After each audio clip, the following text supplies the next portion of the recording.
said, little bitch, you can fuck with me if you wanted to. These expensive, these is red bottoms, these is bloody shoes. Cześć, z tej strony Martyna. Dzisiaj będę farbować moje włosy w naturalny sposób. Będę używać do tego herbatki hibiskusowej.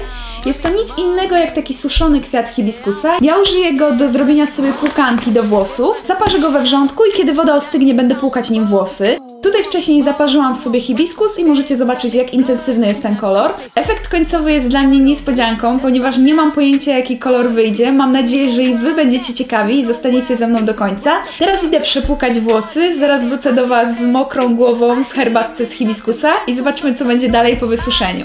Albo zobaczmy efekt końcowy.